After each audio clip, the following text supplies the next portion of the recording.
They have a hand for colors. I've noticed this when I reviewed the Ferro Lansdale in early 2021. There you could see a green, and it wasn't a kermit, it was well chosen with depth and shine, and in combination with an interesting case form, the cushion. And now Ferro has announced 4 watches in their cushion collection with new colors and features. It was hard for me to pick a favorite one, but at the end I went copper with the Durham. I'd like to focus on this model, but you will see of course the entire lineup in this video.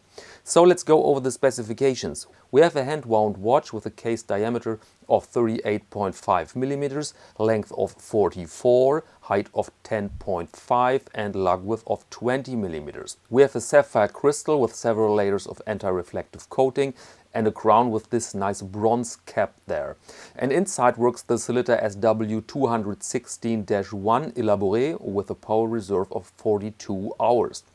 The watch is waterproof up to 50 meters and comes on a grey leather strap. Price is indicated with 995 euros or 995 US dollars, handy calculation. Let's go deeper now. First, the case. The nice aspect of a cushion case is that it can be relatively small to look big. This sounds crazy, but it's true. I'm wearing my Doobie and Scheidenbrand Diplomatic right now, 34 millimeters, and it wears more like 36. So we have enough room for that wonderful dial. Hand for colors, as said, and here you see it. Salmon or copper, however you call it. It's a color that manages to be flamboyant and understated at the same time. Hard to achieve. And I really like this grey band for the numerals. Note that it contains also a bit of copper, it's not only grey. The layout is very classy, very traditional, and I think that's the reason why they get away with the Roman numerals. Let's be honest, Roman numerals are not super popular for a reason. They can look outdated. But here it makes so much sense.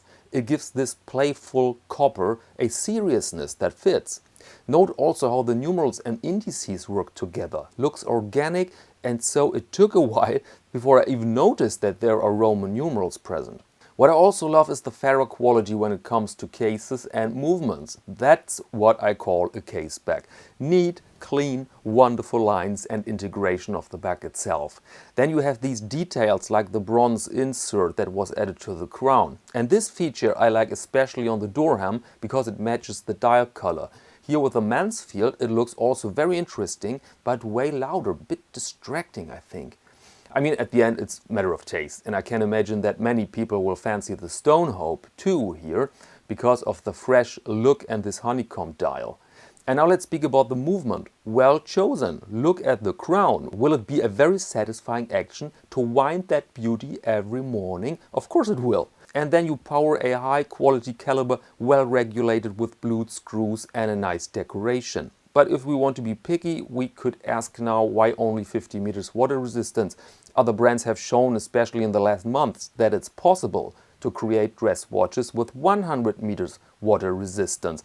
So this could be seen as a small downside, but to be honest, for me personally, it's not a problem at all. Look at the high polished finish. This is not a watch for rough action. Price, about 1,000 bucks, and I find this rather reasonable. Nothing here looks like it came straight from the rack. The crown appears very expensive, also the sapphire and of course the Swiss-made movement. Then you must add finishing quality, which was impeccable in case of the Lansdale I reviewed here. So this watch is not a bargain, certainly not, but probably worth it. And this we will find out in October and November, because then these watches are available. And that said, allow me to close this episode, ladies and gentlemen. Thank you very much, and see you next Monday to Watch of the Week.